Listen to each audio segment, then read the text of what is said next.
हम लोग सब में special transaction in general entry पढ़ रहे थे। इसमें हमारा आज का टॉपिक है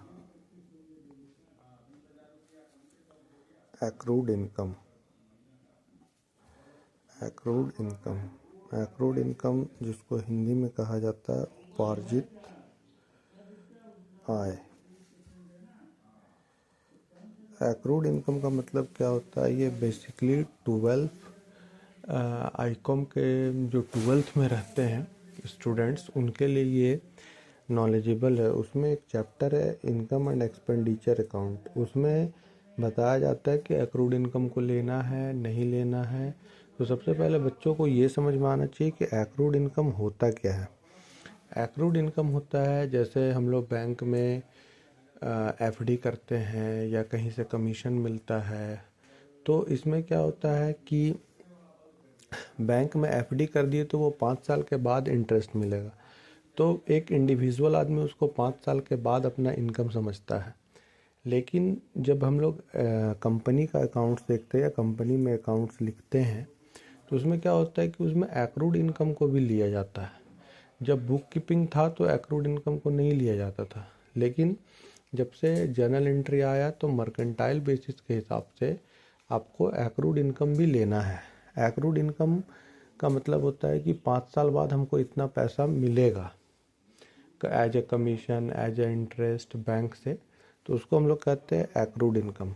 अब एक्रूड इनकम जो होता है, सबसे पहले हम लोग ये जानते हैं कि जब भी हम लोग को इनकम मिलता है, कोई भी इनकम, तो हम लोग उसको क्या करते हैं, इनकम हमारा जो कोई भी इनकम है जैसे इंटरेस्ट है, कमीशन है, तो वो सब मेरा क्या होता है, इनकम है। इनकम का कौन सा बैलेंस होता है? क्रेडिट बैलेंस होता है। तो जब भी हम लोग सिंपली इनकम रिसीव्ड करते हैं तो हम लोग उसका जर्नल एंट्री इस तरह से लेते हैं, कैश या bank account debit to interest commission, जो भी आपको जिस भी हिसाब से मिला हो, ये हमेशा क्रेडिट में रहता है, जिसको हम लोग इनकम भी लिख सकते हैं। तो इसमें क्या है, ये हमारा एंट्री है बेसिकली जो नॉर्मली हमको इंटरेस्ट मिलता है। लेकिन अब यहाँ पे क्या है कि वो एक्रूड इनकम है, यानी हमको कैश या बैंक में तो वो चीज़ मिलेगा नहीं, तो हम इसका एंट्री लेंगे कैसे? तो यहाँ पे क्या है कि जैसे टू इंटरेस्ट, सपोज हमको इंटरेस्ट ही मिल रहा है, ये तो हमको मिला नहीं, लेकिन ये इनकम खड़ा हो गया मेरा। तो इसमें क्या है कि क्या वो हमको कैश में मिला, बैंक में मिला? नहीं। वो किस चीज़ में मिला है? तो एक्रूड इनकम में मिला है। एक्रूड इनकम अकाउंट डेबिट, ये क्या है? ये हमारा एसेट है। और ये कहाँ दिख रहा है? एसेट का कौन सा बैलेंस? डेबिट। तो इसलिए ये कहाँ दिख रहा है? डेबिट में दिख रहा है। अब क्या है, जैसे ये जनवरी 2025 में हम लोग खड़ा किए थे, अब 2 साल के बाद हमको एफडी पे इंटरेस्ट मिल रहा है, यानी 2027 में जनवरी में। तो इसमें क्या करना है कि ये जो एक्रूड इनकम खड़ा दिख रहा है, तो ये एक्रूड इनकम एसेट था, अब ये भंज रहा, हमको मिल रहा है। तो ये इसको ख़त्म करने के लिए डेबिट में है, तो ख़त्म करने के लिए क्या कर देंगे? क्रेडिट। यहाँ पे लिख देंगे टू एक्रूड इनकम अकाउंट। और पैसा हमको किस चीज़ में मिलता है? Cash and bank account debit. अब क्या हुआ कि यहाँ पे एक्रूड इनकम डेबिट में भी था, यहाँ एक्रूड इनकम क्रेडिट में भी है, तो ये दोनों कट गया। ये एक्चुअली में कटता नहीं है, हम आपको समझाने के लिए बता रहे हैं। ये कटता नहीं, ये घटता है। जितना से एसेट खड़ा था, सपोज ये 500 रुपये इंटरेस्ट खड़ा था, तो 500 रुपये से ख़त्म हो गया और पैसा हमको मिल गया। अब देखिए ये ख़त्म हो गया, तो अब मेरे पास क्या एंट्री बच गया? Cash and bank account debit to interest account. हमको यही एंट्री चाहिए था, जो कि हमारा एंट्री मिल गया।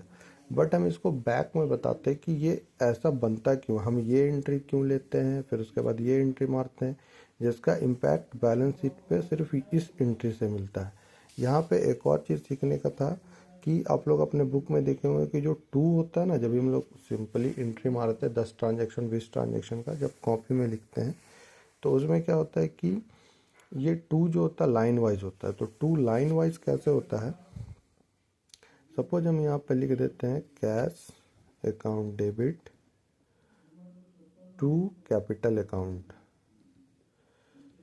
तो फिर यहाँ पे हम एक और एंट्री लिखते हैं cash account debit to sales account.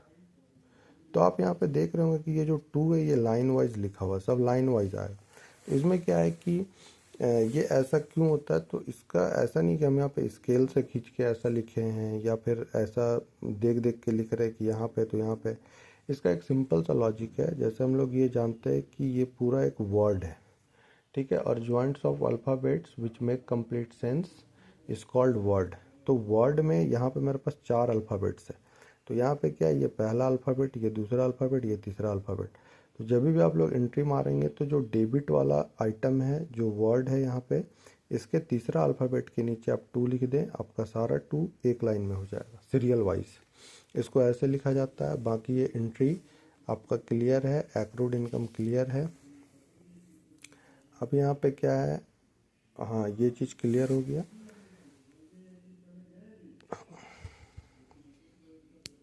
ठीक है, और यहाँ पे एक और चीज़ देखना है कि जैसे बुक में जब भी हम लोग डेबिट लिखते हैं तो वहाँ पे ऐसा डॉट डॉट रहता है, तो ये डॉट डॉट नहीं करना है क्योंकि वो प्रिंट के कारण डॉट डॉट लिखा हुआ रहता है। जब भी एंट्री करेंगे तो सीधा लाइन खींचना है। Thank you.